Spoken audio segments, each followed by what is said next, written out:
ಈಗ ಒಂದು 4 ವರ್ಷದ ಕೆಳಗೆ ನನ್ನ ಗ್ಯಾಸ್ ಟ್ರಬಲ್ ಶುರುವಾಗಿತ್ತು. ಹೊಟ್ಟೆ ನೋವು, ಎದೆ ನೋವು, ಮಸಲ್ಸ್ ನೋವು, ತಿಳ್ಕೊಳಕ್ಕೆ 10 ಪರೀಕ್ಷೆಗಳು. ನಾನು ಅಮೃತ ಬಿಂದು ತೊಗೊಳಕ್ಕೆ ಶುರು ಮಾಡಿದಾಗಿಂದ ಆರಾಮಾಗಿದ್ದೀನಿ. ಬಿಡದಿ ಟೌನ್ಶಿಪ್ ಜಟಾಪಟಿ ಏನು ನಡೀತಾ ಇದೆ, ಇದೀಗ ರೈತರ ಹೋರಾಟಕ್ಕೆ ಬಿಜೆಪಿ ಕೂಡ ಸಾಥನ್ನು ಕೊಟ್ಟಿರುವಂಥದ್ದು. ಬಿಡದಿ ಯೋಜನಾ ವ್ಯಾಪ್ತಿಯ ಗ್ರಾಮಗಳಿಗೆ ಇವತ್ತು ಬಿಜೆಪಿಯ ನಿಯೋಗ ಭೇಟಿ ಕೊಟ್ಟಿದೆ.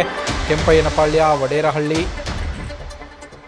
ಮಂಡಲಹಳ್ಳಿಗೆ ನಿಯೋಗ ವಿಸಿಟ್ ಮಾಡಿರುವಂಥದ್ದು. ಭೈರಮಂಗಲದ ಕೆಂಪಶೆಟ್ಟಿ ದೊಡ್ಡಿ ಹಾಗೆ ಹಾಲು ಉತ್ಪಾದಕ ಘಟಕಕ್ಕೂ ಕೂಡ ಭೇಟಿಯನ್ನು ಕೊಟ್ಟಿದ್ದರು. ಬಿಡದಿ ವ್ಯಾಪ್ತಿಯ ಹೈನುಗಾರಿಕೆ ಬಗ್ಗೆ ಮಾಹಿತಿಯನ್ನು ಬಿಜೆಪಿ ನಿಯೋಗ ಪಡೆದುಕೊಂಡಿದೆ. ತಿಂಗಳಿಗೆ 6 ಲಕ್ಷ ಲೀಟರ್ ಹಾಲು ಉತ್ಪಾದನೆ ಮಾಡಲಾಗುತ್ತೆ ಅಂತ ಹೇಳಿ ರೈತರು ಮಾಹಿತಿಯನ್ನು ಕೂಡ ಕೊಟ್ಟಿದ್ದಾರೆ.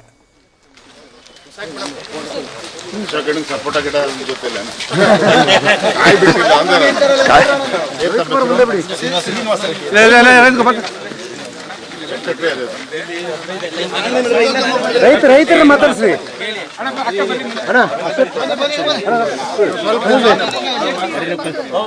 ಅಮ್ಮ, ಮುಂದೆ ಬನ್ನಿ ನೀವು.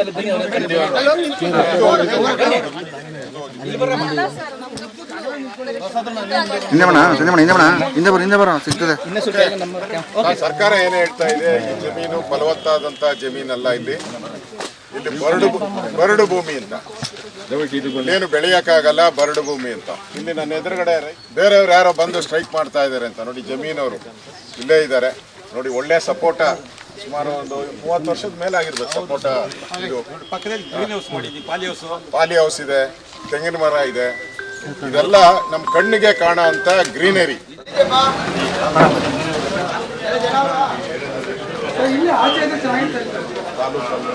6 ಲಕ್ಷ ಲೀಟರ್ ಹಾಲು ಉತ್ಪಾದನೆ. 19 ಲಕ್ಷ ಹಾಲಿನ ಮಿಲ್ ಇದೆ ಒಂದು ತಿಂಗಳಿಗೆ. ಇದು ಒಂದು ವರ್ಷಕ್ಕೆ 2 ಕೋಟಿ ಇದೆ ಹಾಲಿನ ಮಿಲ್. ಇದೊಂದೇ ಸಂಘದ ದಿನ 1000 ಕಿಲೋಮೀಟರ್ಗೆ ಮಾಡ್ಕೊಂಡು ಹೆಂಗೋ ಮಕ್ಕಳು ಒಂದು ಸಂಘ. ಇದು ಒಂದು ದಿನಕ್ಕೆ 20,000 ಲೀಟರ್ ಹೋಗುತ್ತಲ್ಲ, ಒಂದು ತಿಂಗಳಿಗೆ 6 ಲಕ್ಷ ಲೀಟರ್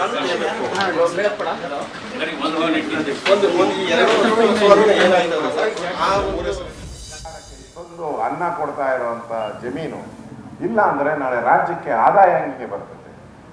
ಭತ್ತ ಹೆಂಗ್ ಬರುತ್ತೆ, ರಾಗಿ ಹೆಂಗ್ ಬರುತ್ತೆ, ತೆಂಗು ಹೆಂಗ್ ಬರುತ್ತೆ?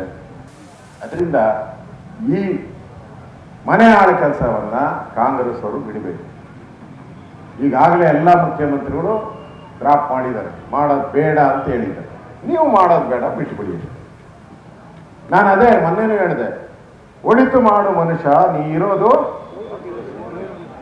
ಎಷ್ಟು? ಒಳಿತು ಮಾಡು ಮನುಷ್ಯ 3 ದಿವಸ.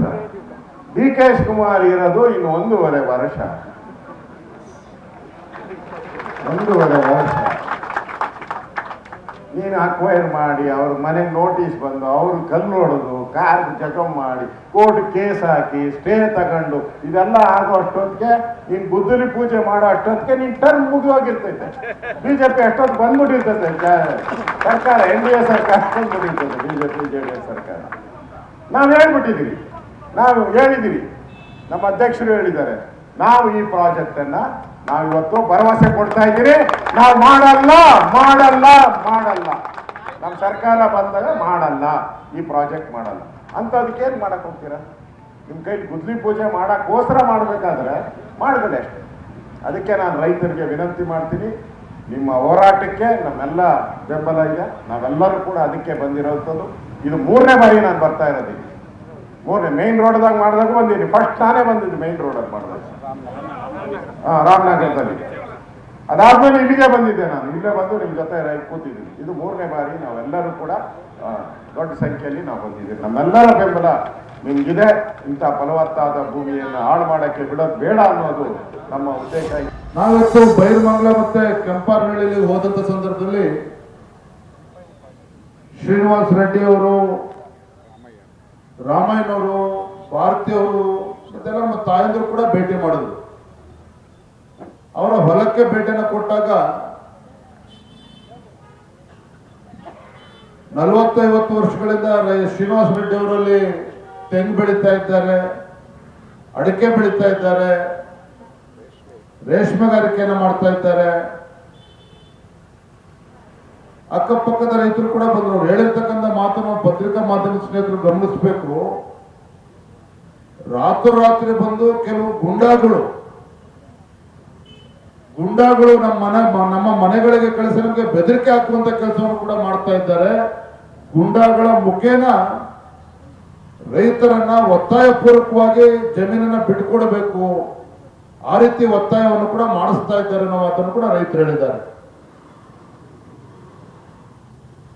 ನಾವು ಅಶೋಕಣ್ಣ ಅವರು ಕೇಳಿದಾಗ ರೈತರು ಒಂದು ಮಾತನ್ನು ಹೇಳಿದ್ರು.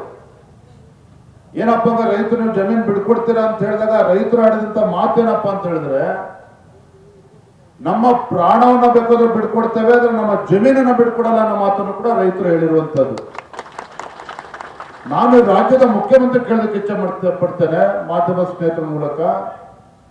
ನೀವು ರಾಜ್ಯದ ಮುಖ್ಯಮಂತ್ರಿಗಳು, ಈ ನಾಡಿಗೆ 2 ತುತ್ತು ಅನ್ನವನ್ನ ಕೊಡ್ತಕ್ಕಂಥ ರೈತನ ಪರವಾಗಿ ನಿಲ್ಬೇಕಾಗಿರ್ತಕ್ಕಂಥ ಮಾನ್ಯ ಮುಖ್ಯಮಂತ್ರಿಗಳೇ, ತಾವು ರಿಯಲ್ ಎಸ್ಟೇಟ್ ಮಾಡ್ತಕ್ಕಂಥವ್ರ ಪರವಾಗಿ ನಿಂತರೆ ಈ ರಾಜ್ಯದ ಈ ನಾಡಿನ ರೈತರ ಪರಿಸ್ಥಿತಿ ಏನಾಗಬೇಕಾಗಾದ್ರೆ. ಹಾಗಾಗಿ ಇವತ್ತು ಈ ವೇದಿಕೆ ಮೂಲಕ ಈಗ ನಮ್ಮ ಜೊತೆ ಸಂಸದರಾದಂಥ ಮಂಜುನಾಥ್ ಅವರು ಇದ್ದಾರೆ, ಮಾತನಾಡ್ತಾ ಹೋಗ್ತೀನಿ.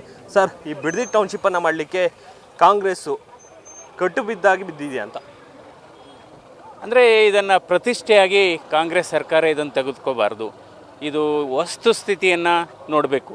ಈಗ ನೀವು ಬೈರ್ಮಂಗಲ ಮತ್ತು ಸುತ್ತಮುತ್ತಲಿನ ಗ್ರಾಮಗಳಿಗೆ ಭೇಟಿ ನೀಡಿದರೆ ನಿಮಗೆ ನೋಡಿ, ಈ ರಸ್ತೆನಲ್ಲಿ ಹೋಗಬೇಕಾದ್ರೆ ಇಲ್ಲಿ ಬೈರಮಂಗಲದ ಸುತ್ತಮುತ್ತ ಈ ಬಿಡದಿ ಟೌನ್ಶಿಪ್ ಮಾಡಬೇಕು ಅಂತಿದ್ದಾರಲ್ಲ, ಎಡಗಡೆ ಹೋದ್ರೂ ತೋಟಗಳಿದೆ, ಬಲಗಡೆ ಹೋದ್ರೂ ತೋಟಗಳಿದೆ, ಫಲವತ್ತಾದ ಬೆಳೆ ಇದೆ.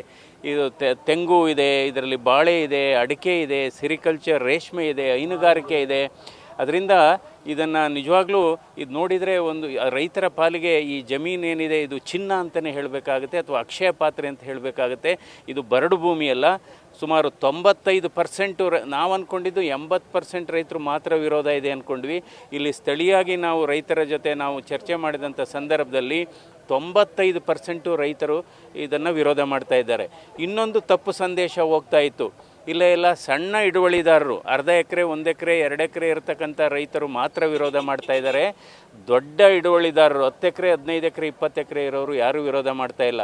ಇವಾಗ ಸುಮಾರು 4-5 ಜನ ನಾವು 15-20 ಎಕರೆ ಇರೋ ರೈತರನ್ನೇ ನಾವು ಸಂಪರ್ಕ ಮಾಡಿದಂಥ ಸಂದರ್ಭದಲ್ಲಿ ಅವರು ಹೇಳಿದರು, ನಾವು ಎಂದಿಗೂ ಕೂಡ ಇದನ್ನು ನಾವು ಬಿಡೋದಿಲ್ಲ, ನಮಗೆ ಕೃಷಿಯೇ ನಮಗೆ ಆಧಾರ, ನಮಗೆ ಇದರಲ್ಲಿ ನಮಗೆ ಎಷ್ಟು ಕೋಟಿ ಕೊಟ್ಟರೂ ನಾವು ಇದನ್ನು ಬಿಡೋದಿಲ್ಲ ಅನ್ನೋ ಹೇಳಿದ್ದಾರೆ. ಇನ್ನೊಂದು ಹೇಳಿದರು ಅವರು, ಇಲ್ಲಿ ನೀರು ಕೂಡ ಚೆನ್ನಾಗಿ ಸಿಗ್ತಾ ಇದೆ. 150 ಅಡಿಗೆ ನೀರು ಸಿಗ್ತಾ ಇದೆ ಅಂದರೆ ಅದು ಅದ್ಭುತ ಆ್ಯಕ್ಚುಲಿ. ಯಾಕೆಂದರೆ ಬೇರೆ ಕಡೆ 800 ಅಡಿ 1,500 ಅಡಿ ಹೋದ್ರೂ ನೀರು ಸಿಗಲ್ಲ. ಈ ಬೈರಮಂಗಲದ ಸುತ್ತಮುತ್ತ ಇಲ್ಲಿ ಕೆರೆಗಳಿದೆ. ಇದರಲ್ಲಿ ಇವತ್ತು ಕೆಂಪಯ್ಯನಪಾಳ್ಯನೂ ಹೋಗಿದ್ವಿ ನಾವು. ಈಗ ಬಿಡದಿಯ ಭಾಗದ ಫಲವತ್ತಾದ ಭೂಮಿನೇ ಟಾರ್ಗೆಟ್ ಯಾಕೆ ಶಿವಕುಮಾರ್ ಅವ್ರಿಗೆ ಅಂತ? ಅಲ್ಲ, ಅದು ಗೊತ್ತಿಲ್ಲ. ಯಾಕೆಂದರೆ ಇದೇ ರೀತಿ ನೋಡಿ ಏನಾಯಿತು, ದೇವನಹಳ್ಳಿಲೂ ಇದೇ ರೀತಿ ಹೋರಾಟ ಆಯಿತು, ಅಲ್ಲೂ ಫಲವತ್ತಾದ ಭೂಮಿ, ಕೊನೆಗೆ ಅದನ್ನು ಬಿಟ್ಟರು. ಸೊ ಈಗ ಇಲ್ಲೂ ಅದೇ ರೀತಿ ಬಿಡಬೇಕು. ಮತ್ತು ಏನಾಗಿದೆ, ಬೆಂಗಳೂರಲ್ಲೇ ಅಪಾರ್ಟ್ಮೆಂಟ್ಗಳು ಖಾಲಿ ಇದೆ, ಸುತ್ತಮುತ್ತ ಅವ್ರು ಮಾಡಿರ್ತಕ್ಕಂಥ ಲೇಔಟಲ್ಲಿ ಇನ್ನೂ 35-40% ಸೈಟ್ಗಳು ಖಾಲಿ ಇದೆ. ಸೊ ಯಾರೂ ಕೂಡ ನಮಗೆ ಸೈಟ್ ಬೇಕು ಅಂತ ಕೇಳಿಲ್ಲ. ಸೊ ಅದರಿಂದ ಇದನ್ನು ರೈತರ ಪರವಾಗಿ ತೀರ್ಮಾನ ತಗೋಬೇಕು. ಇದರಲ್ಲಿ ಯಾವುದೇ ರಾಜಕೀಯ ಇಲ್ಲ. ಯಾಕೆಂದರೆ ಇಲ್ಲಿ ಬಂದು ನೋಡಲಿ, ಅದಕ್ಕೋಸ್ಕರ ಇಲ್ಲಿ ಬಂದು ನೋಡಿದಾಗ ನಮ್ಗೆ ಇನ್ನೂ ಚೆನ್ನಾಗಿ ನಿಜವಾಗಿ ವಾಸ್ತುಸ್ಥಿತಿ ತಿಳಿಯೋದು ಇಲ್ಲಿ ಬಂದು ನೋಡಿದರೆ.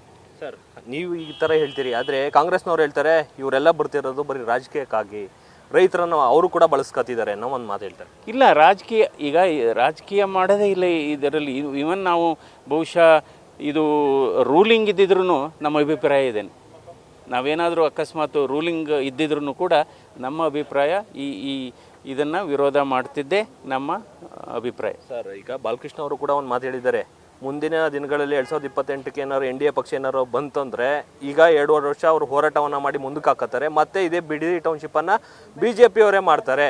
ಹೀಗಾಗಿ ಅವರು ಕೂಡ ಹಣವನ್ನು ಮಾಡ್ಕೊಳ್ಳಿಕ್ಕೂ ಕೂಡ ಪ್ಲ್ಯಾನನ್ನು ಮಾಡಿದ್ದಾರೆ ಅಂತ. ಆ ರೀತಿಯ ವ್ಯವಹಾರ ಆ ಥರ ಇಲ್ಲ. ಈಗ 2028ಕ್ಕೆ NDA ಪಕ್ಷ ಅಧಿಕಾರಕ್ಕೆ ಬಂದರೂ ಕೂಡ ಇದೇ ನಮ್ಮ ನಿಲುವು. ಸರ್, ಕಡೆಯದಾಗಿ ನೀವು ಈ ಭಾಗದ ಸಂಸದರು, ನಿಮ್ಮ ಸ್ಟ್ಯಾಂಡ್ ಏನು ಸರ್? ಅಲ್ಲ, ಈಗ ಹೇಳಿದ್ನಲ್ಲ, ಈ ಯೋಜನೆ ಕೈ ಬಿಡಬೇಕು, ಅಧಿಸೂಚನೆ ವಾಪಸ್ ಪಡಿಬೇಕು. ಅದಕ್ಕೋಸ್ಕರ ಸನ್ಮಾನ್ಯ ಮುಖ್ಯಮಂತ್ರಿಗಳಲ್ಲಿ ಒಂದು ಮನವಿ ಅಂದರೆ, ನೀವು ಒಂದು ಈ ನಿರ್ಧಾರ ತಗೊಳ್ಳಿ, ನೀವೇ ಕ್ರೆಡಿಟ್ ತಗೊಳ್ಳಿ. ಯಾಕೆಂದರೆ ರೈತರಿಗೆ ಒಂದು ಗಿಫ್ಟ್ ಕೊಡಿ. ನೀವು ಹೊಸದಾಗಿ ಮುಖ್ಯಮಂತ್ರಿ ಆಗಿರತಕ್ಕಂಥ ಸಂದರ್ಭದಲ್ಲಿ ಈ ಅಧಿಸೂಚನೆ ವಾಪಸ್ಸು, ನಾನು ಟೌನ್ಶಿಪ್ ಬಿಡ್ತಾ ಇದ್ದೀನಿ ರೈತರ ಹಿತದೃಷ್ಟಿಯಿಂದ ಅಂದ್ಬಿಟ್ಟು ನೀವೊಂದು ಘೋಷಣೆ ಮಾಡಿದರೆ ಆ ಕ್ರೆಡಿಟ್ ನಿಮಗೆ ಹೋಗಲಿ. Thank you.